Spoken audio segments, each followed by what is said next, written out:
केंद्र सरकारनं नव्यानं मांडलेल्या परिसीमन विधेयकाला विरोधकांचा विरोध 131व्या घटना दुरुस्तीनुसार लोकसभेच्या जागा 543 वरून 850 होणार।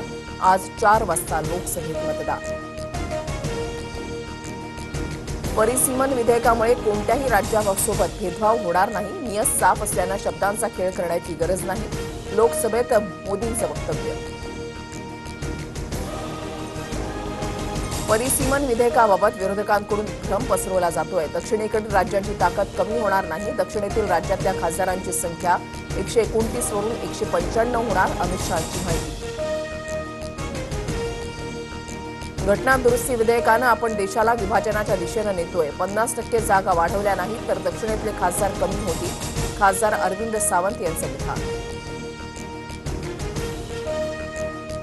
महिलांना काहीतरी देतो या भ्रमात आपण राहू नये। आरक्षण हा महिलांचा हक्क, आपण त्यांना वंचित ठेवलं। महिला आरक्षण विधेयकावर लोकसभेत पंतप्रधान मोदींचं वक्तव्य।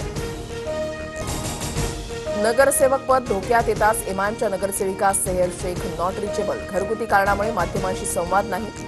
नातेवाईकांचं स्पष्टीकरण। सेहर शेखवर शासकीय यंत्रणांची दिशाभूल केल्याचा आरोप। चंद्रपूर पाहणी दौऱ्यावेळी पर्यावरण मंत्र्यांनाच प्रदूषणाचा फटका। मंत्री पंकजा मुंडेंची गाडी कोळशाच्या धुळीनं माखली। सर्वजण मिळून प्रदूषणावर मात करू, पंकजा मुंडेंची प्रतिक्रिया। किशोरी पेडणेकरांनी बाळासाहेब ठाकरेंचा अपमान केल्याचा सत्ताधाऱ्यांचा आरोप। बाळासाहेबांना तुम्ही विकत घेतलं का असं पेडणेकर म्हणाल्या।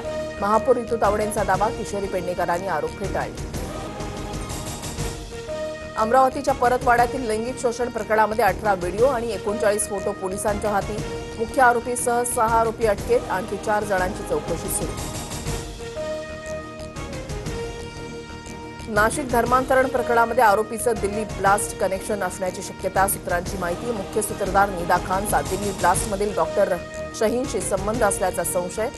नाशिक धर्मांतरण प्रकरणाचा तपास आता एटीएस करणार।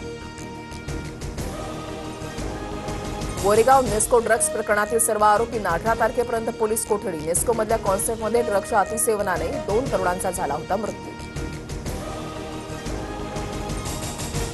अवकाळीमुळे नुकसान झालेल्या ऑक्टोबर 2025 ते मार्च 2026 दरम्यानच्या नुकसानग्रस्तांना मदत जाहीर। महसूल विभागाकडून पहिल्या टप्प्यामध्ये 53 कोटी 83 लाखांचं वितरण। मंत्री चंद्रशेखर बावनकुळेंचा निर्णय। राज्यात पुढील काही दिवसांमध्ये उष्णतेची तीव्र लाट। मध्य महाराष्ट्र, मराठवाडा, विदर्भ, कोकणाला हवामान विभागाचा इशारा। नागरिकांना खबरदारी घेण्याचं आवाहन। रोहित शेट्टी गोळीबार प्रकरणामध्ये उत्तर प्रदेशमधून आणखी एकाला अटक। प्रदीप कुमार रामसिंगला मुंबई पोलिसांकडून अटक। प्रकरणातील 9 आरोपी अटकेत। मुख्य आरोपी शुभम लोणकरचा शोध सुरू।